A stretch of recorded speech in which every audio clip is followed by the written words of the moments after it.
Nature urbaine, le billet vert. Ou plutôt aujourd'hui, un billet bleu. Nous sommes vendredi soir, et c'est devant la télé allumée que je griffonne ce billet. Ou plutôt, pour être exact, que je pianote. Il y a 25 ans, c'était pourtant bien crayons et stylos qui, alternant fulgurance et lenteur absolue, glissaient par moments avec efficacité sur le papier, avant de sécher des minutes durant, la mine à l'air, tandis que je levais le nez pour regarder les mers et en écouter les airs. Le multi-écran avant l'heure, le multitasking bien avant.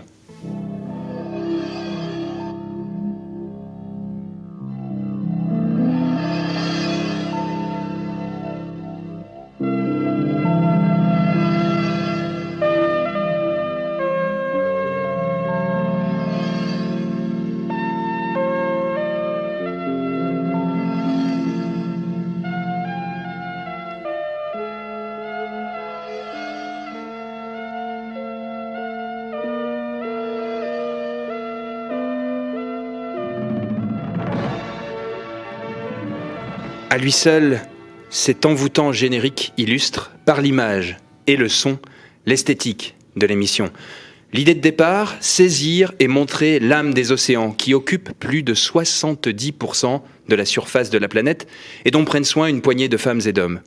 Capter de belles images, les cadrer, les choisir et, les plus belles seulement, retenir des vagues, des voiliers, des cargos, des ports, des porte-avions, des poissons, des baleines, des ours polaires, des coraux, des marins, des plaisanciers, des marchands, des sportifs, des échoués, des pirogues, de petites embarcations, des chalutiers, des porte-conteneurs, symboles de la mondialisation, des vues aériennes, des plongées, des contre-plongées, mais aussi les sons, le bruit du vent, les pas sur les galets, celui des cliquets, des taquets, de tant de termes jamais trop techniques, le frottement des cirés, des filets qui crissent, des voiles que l'on hisse, de la houle qui glisse, les voix, les accents de toutes les régions de la francophonie, de toutes les langues, avec un doublage légèrement décalé, un peu lent, permettant d'en saisir toute la musicalité.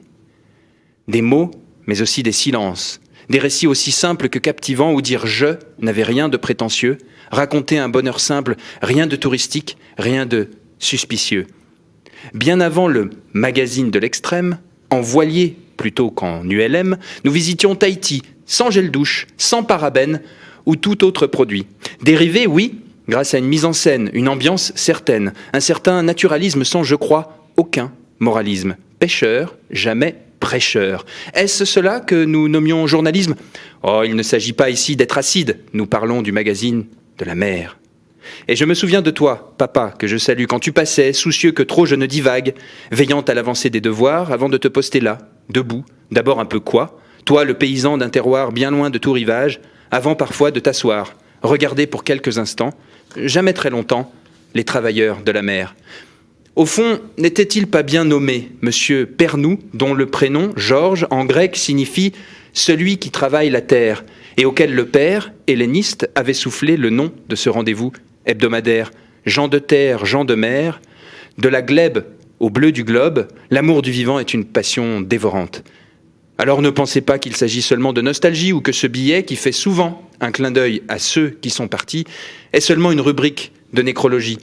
En ces temps incertains, pour savoir où l'on va, il est bon de se rappeler d'où l'on vient, de revenir à son port d'attache. Renouer avec ses racines peut faire du bien, surtout si elles nous font grandir, si elles aident à nous ouvrir. Thalassa fait partie de celle-là. En partageant la beauté des océans, elle a éveillé les consciences sur leur importance. Preuve aussi que l'on peut être populaire avec une grande exigence. Sur le petit écran, cette émission a ouvert de larges horizons. Prendre le large quand on en a marre, larguer les amarres, c'est trouver la voie de la raison. Car oui, il faut rêver. Alors, bon vent!